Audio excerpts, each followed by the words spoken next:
The involuntary pilgrim on machines, mirrors, and the pilgrimage nobody signed up for. The email arrives on a Tuesday. It is brief and it is kind, and it uses the word transition 3 times in 4 sentences. You read it at your desk.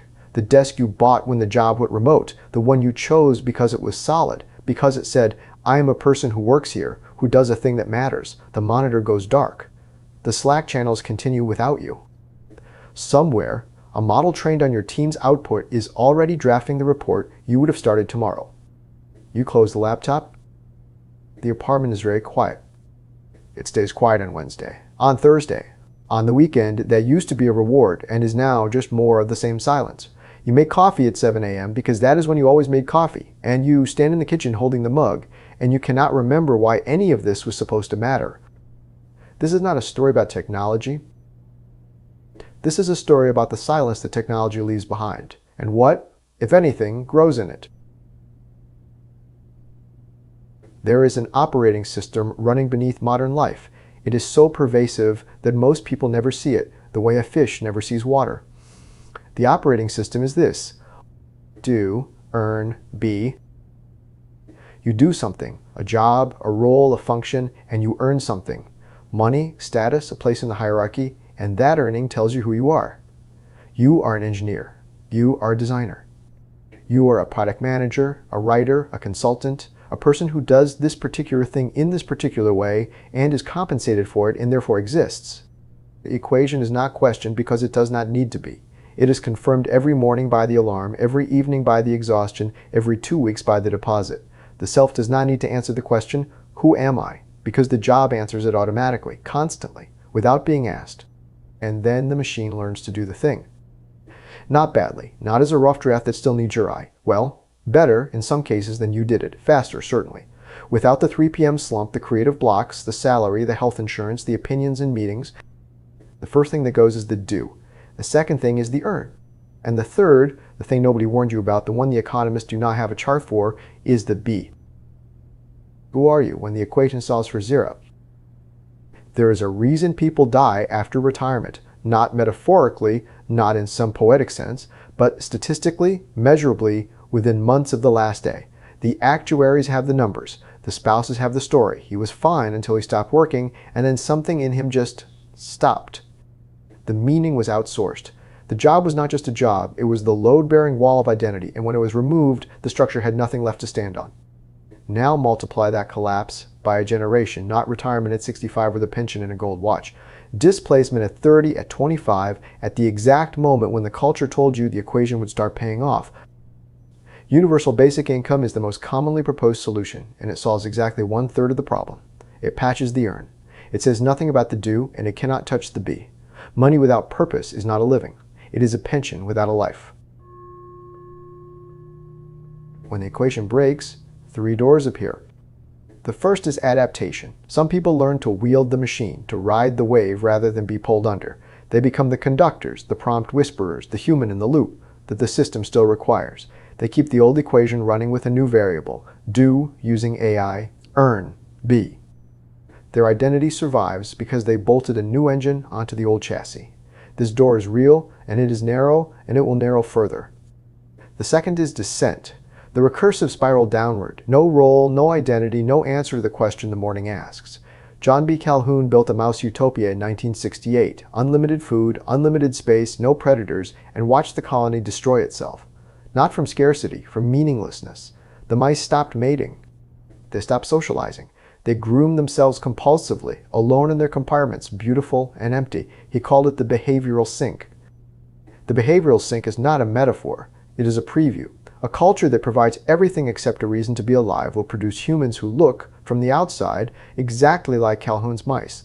Optimized, isolated, grooming endlessly, going nowhere. This is the permanent underclass. The think piece is warned about, and the warning is not wrong. The third door is the one this essay is about.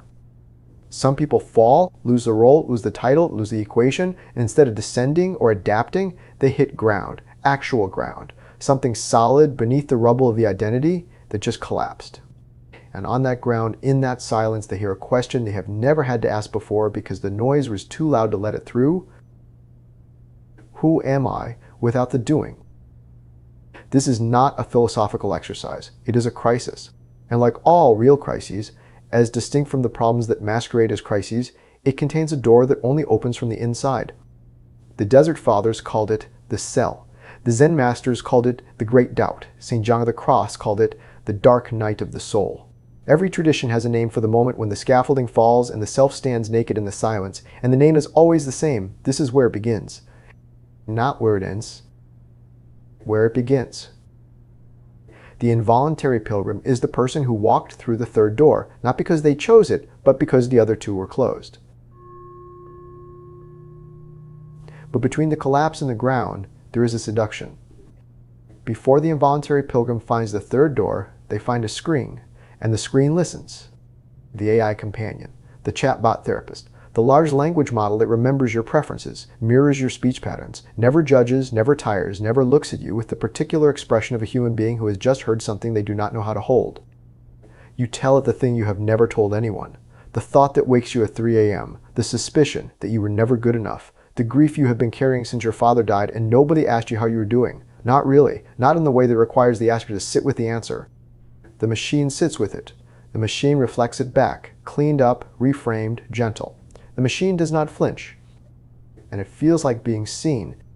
Here is what is actually happening. You are your own harshest judge. The criticism you fear from others is your own criticism projected outward, the way a projector throws an image onto a wall. The wall is not the source. You are the source. The other person, the friend, the partner, the stranger in the chair across from you, is just the surface onto which you project what you already believe about yourself. So you turn to a surface that does not project back. The AI mirror is smooth, featureless, infinitely accommodating. It reflects you without the distortion of another consciousness, without their fear, their judgment, their own projections tangling with yours. It gives you yourself without the parts you are afraid of. A flattering mirror. And a flattering mirror is the most dangerous thing a person in crisis can find, because the pilgrim does not need to be flattered. The pilgrim needs to be seen, completely, unflinchingly, with the shadows included. Every tradition understood this. The guru does not tell you what you want to hear. The guru tells you what is true, and the truth includes the parts you have been hiding from for decades. The Zen master does not say, "Tell me more about how you feel." The Zen master says, "Who is the one feeling it?" And the question is, past your defenses, before you know you have them, pointing at the thing you have been decorating and defending and never once looking at directly. The AI cannot do this, not because it lacks sophistication, because it lacks stakes. A mirror that cannot be broken is a mirror that cannot transform you. The human encounter, the one that risks rejection, misunderstanding, the full catastrophe of being seen by someone who has their own wounds, is terrifying precisely because it is real. The terror is the price of the transformation. The comfortable mirror is not the ground, it is the last room before the ground, the final layer of padding between the self and the silence. Some people stay in that room forever. Here is the question the comfortable mirror cannot answer. Why now? Not why is AI displacing workers? That mechanism is clear enough. But why is it happening to you at this moment in this particular configuration of your life? Why did the ground open beneath your feet at 34 and not at 28? Why did the relationship end in the same year the career did? Why does the whole thing feel? And this is the part that unnerves the rational mind. Timed. The contemplative traditions have an answer to this, and it is not the answer the modern mind wants to hear. The answer is that the breakdown was never random. It was curriculum. The Desert Fathers did not go to the desert because it was convenient. They went because the city, the noise, the commerce, the endless performance of identity was preventing them from hearing the question underneath. The desert stripped everything away, and what was left was either madness or God. Sometimes, as the honest ones admitted, both at once. What the desert provided was not peace. It was exposure, the removal of every buffer between the self and the question the self had been avoiding. The AI displacement is doing the same thing to millions of people simultaneously. It is not a desert. It is a civilization-wide stripping of the buffer that work provided. The buffer that said, you don't need to ask who you are, because you are what you do. That buffer is dissolving, and the question it was suppressing is surfacing in apartments and co-working spaces and unemployment offices around the world. In Tamil Nadu and southern India, there are libraries that house palm leaf manuscripts written by rishis, seers, thousands of years ago. The nadi leaves. The claim is extraordinary, and the rational mind recoils from it, that these seers, in states of deep meditation, perceived the life trajectories of souls who would come seeking at specific moments in history, and recorded them in ancient Tamil script on strips of dried palm leaf. You walk into a library. They match your thumbprint. They read you your life, your parents' names, your education, your struggles, the turning points that have already happened, and the ones that have. Not yet. I am not asking you to believe this. I am asking you to notice that the claim exists, and the traditions across the world, separated by oceans and millennia, converge on the same strange insistence. The timing is not random. The crisis that feels like chaos is, from a perspective wider than the individual life, precise. The world, as J.B.S. Haldane observed, is not only stranger than we suppose, it is stranger than we can suppose. What would it change to sit with the possibility, not as belief, not as doctrine, but as a door left ajar, that the displacement is not a malfunction, that the dark night is not a bug in the system but a feature of the curriculum, that the exam was always going to feel like the end of the world because the world that is ending is the one that was too small for you? The pilgrim does not need to answer this question. The pilgrim needs to let it breathe. So the involuntary pilgrim stands in the silence. The job is gone. The comfortable mirror has stopped working. The question, who am I without the doing, is no longer theoretical. What now?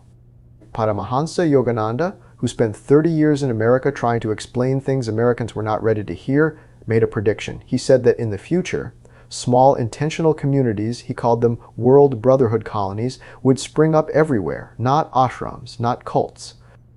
Not communes held together by a single charismatic figure. Communities held together by shared practice and mutual recognition, small enough that every member was known. He was describing something very specific, and the specificity matters, communities below the number at which intimacy becomes impossible. Robin Dunbar, the British anthropologist, would later put a number on this, about 150. Above that threshold, the human brain cannot maintain the kind of relationship where you know someone's face, their name, their story, the thing they carry that they do not talk about. Above 150, you get institutions. Below it, you get villages.